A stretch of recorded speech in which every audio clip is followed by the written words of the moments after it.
शिवरात्रि के बाद अब बारी है होली के त्योहार की। होली यानी रंगों और खुशियों का त्योहार। तो इस साल कब है होली और कब से शुरू होगा होलाष्टक यानी होली के अशुभ दिनों का समय? होलाष्टक में कौन से धन और कष्ट संबंधी उपाय करने चाहिए, आज इन्हीं सब पर बात करेंगे हम इस वीडियो में। दोस्तों, फूलों और रंगों की सुंदरता से भरा होली का त्योहार हम सभी के मन को आकर्षित करता है, लेकिन इस रंग बिरंगे त्योहार से पहले 8 जले कटे दिन भी आते हैं जिन्हें होलाष्टक कहा जाता है। कोई भी शुभ कार्य इन 8 दिनों में भूलकर नहीं करना चाहिए। साथ ही इन दिनों में बहुत ही सावधानी से रहना होता है, क्योंकि इन दिनों में लोग जानबूझकर टोना टोटका तंत्र मंत्र करके दूसरों का बुरा करने की कोशिश करते हैं। तो आइए जल्दी से जान लेते हैं कि कब है होलाष्टक और इस समय पर किन किन बातों का विशेष ध्यान रखना चाहिए। और अगर आपके जीवन में भी कष्ट, परेशानी, पैसों की किल्लत, बीमारी, नजर दोष, कोर्ट केस जैसी समस्याएं चल रही हैं, तो होलाष्टक के दिनों में आप अचूक उपाय करके अपनी सभी मनोकामनाएं पूरी कर सकते हैं, क्योंकि इन दिनों में किए गए उपाय बहुत ही जल्दी फल देते हैं। उपाय जानने के लिए बने रहिए मेरे साथ इस वीडियो के अंत तक।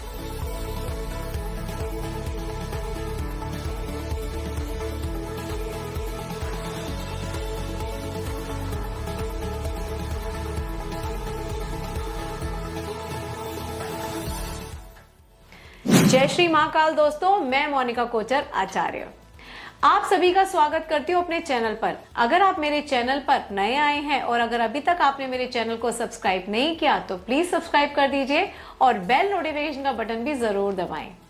आइए अब जान लेते हैं कि होलाष्टक कब से शुरू हो रहे हैं और इन दिनों में कौन से उपाय करने चाहिए।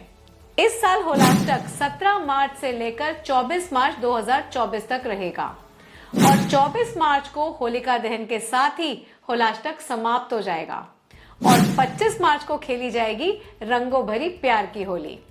होलाष्टक के दौरान शुभ और मांगलिक कार्य नहीं किए जाते, क्योंकि इस समय पर वातावरण में नेगेटिविटी यानी नकारात्मक शक्तियां बहुत ज्यादा बढ़ जाती हैं।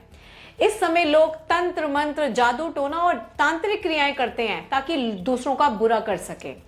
इसलिए इन 8 दिनों में बहुत ही सावधान रहने की जरूरत होती है। ज्योतिष के अनुसार होलाष्टक के दौरान 8 ग्रह अपनी उग्र अवस्था में रहते हैं, इसलिए इस दौरान कोई भी शुभ कार्य नहीं किया जाता। अगर करते हैं तो उसका फल नहीं मिलेगा। होलाष्टक के दिन अशुभ क्यों माने जाते हैं, इसका वर्णन हमारे शास्त्रों में वर्णित 2 कथाओं में मिलता है। पहली कथा भक्त प्रहलाद की है। इस कथा के अनुसार भक्त प्रहलाद के पिता हिरण्यकश्यप ने अपने पुत्र की भक्ति को भंग करने के लिए 8 दिनों तक लगातार भक्त प्रहलाद को तरह तरह की यातनाएं और कष्ट दिए और 8वें दिन हिरण्यकश्यप की बहन होलिका प्रहलाद को लेकर आग की चिता में बैठ गई, लेकिन खुद ही भस्म हो गई और प्रहलाद जीवित बच गए। ये 8 दिन वही होलाष्टक के दिन माने जाते हैं जब ग्रह उग्र हो जाते हैं, क्योंकि उस समय पर भक्त प्रहलाद को तरह तरह की यातनाएं दी गई थी। इसलिए कोई भी शुभ कार्य इन दिनों में करने से मना किया जाता है। प्रहलाद की जान बच जाने की खुशी में होलिका दहन के बाद रंगों की होली मनाई जाती है। ये पहली कथा थी। दूसरी कथा कामदेव की है। इस कथा के अनुसार भगवान शिव ने क्रोधित होकर कामदेव को फागुन शुक्ल अष्टमी के दिन भस्म कर दिया था। तभी से होलाष्टक की शुरुआत हुई। भक्त प्रहलाद के 8 दिनों तक कष्ट सहने के कारण ही ये 8 दिनों का समय नकारात्मक माना जाता है, लेकिन यही समय पूजा पाठ और जप तप के लिए बहुत ही अनुकूल समय होता है। साथ ही कुछ विशेष उपायों के लिए भी ये समय प्रशस्त माना जाता है, जो जीवन के कष्टों को कम कर सकते हैं। तो आइए अब जान लेते हैं कि होलाष्टक के समय किन कार्यों को करने से बचना चाहिए।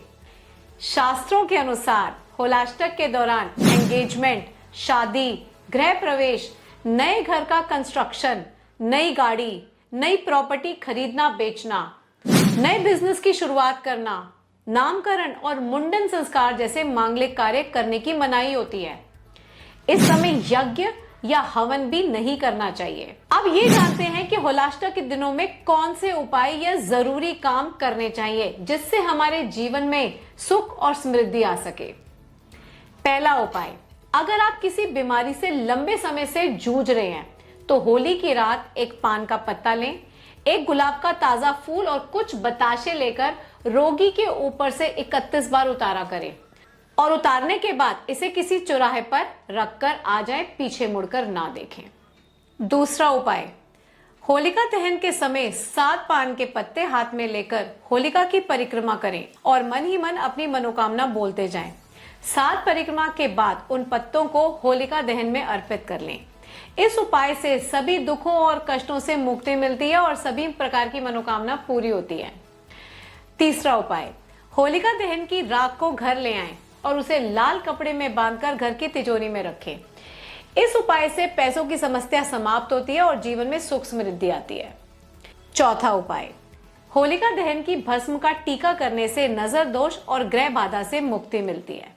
पांचवा उपाय, अगर आपके ऊपर कोई कोर्ट केस चल रहा है तो लोहे की एक कील लेकर उसे होलिका की जलती हुई राख में डालकर निकाल लें और उस कील से एक कागज पर अपना कोर्ट का केस नंबर और दुश्मन का नाम लिखें और उसे होलिका की अग्नि में उस कागज को डाल दें।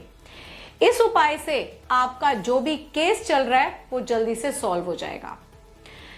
छठा उपाय, अगर आपके विवाह में परेशानी आ रही है, आपका रिश्ता नहीं हो पा रहा है या बार बार होके टूट जाता है, तो होली वाले दिन एक पान के पत्ते पर एक सुपारी और एक हल्दी की गांठ रखकर शिवलिंग पर अर्पित कराएं और कात्यायनी स्त्रोत का रोज पाठ करें।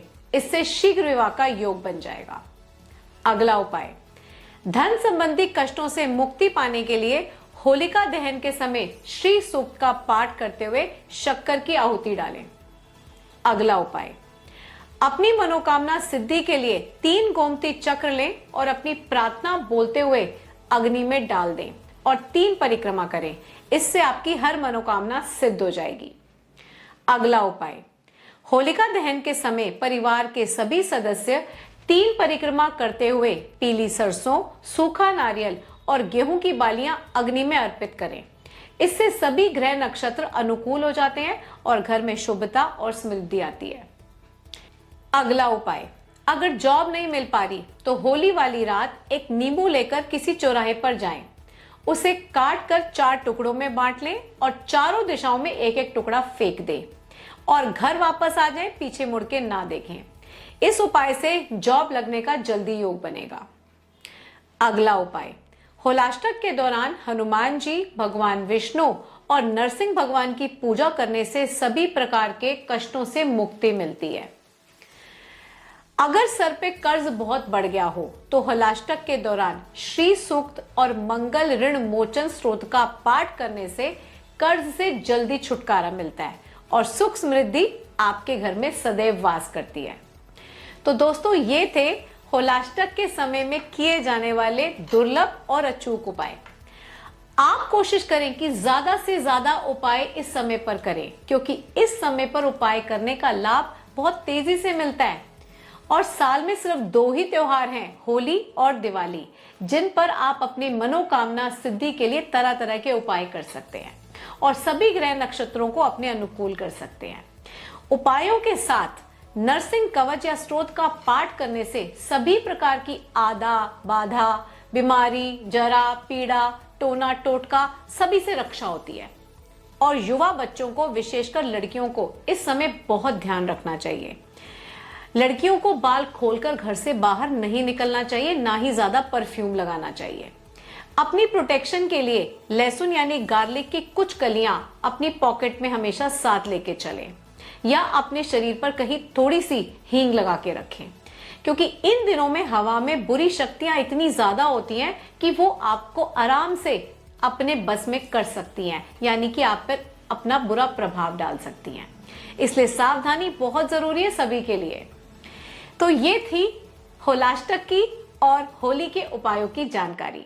तो आज का वीडियो आपको कैसा लगा मुझे कमेंट में जरूर बताएं और वीडियो को ज्यादा से ज्यादा लोगों में शेयर करें ताकि सभी का कल्याण हो सके। तो अब इजाजत लेती हूं आपसे, फिर मिलूंगी नए वीडियो में कुछ नई ज्योतिष, धर्म और अध्यात्म की जानकारी के साथ। आप सभी को होली पर्व की अपार शुभकामनाएं। आपका जीवन भी होली की रंगों की तरह रंग बिरंगा और खूबसूरत हो। जय श्री महाकाल।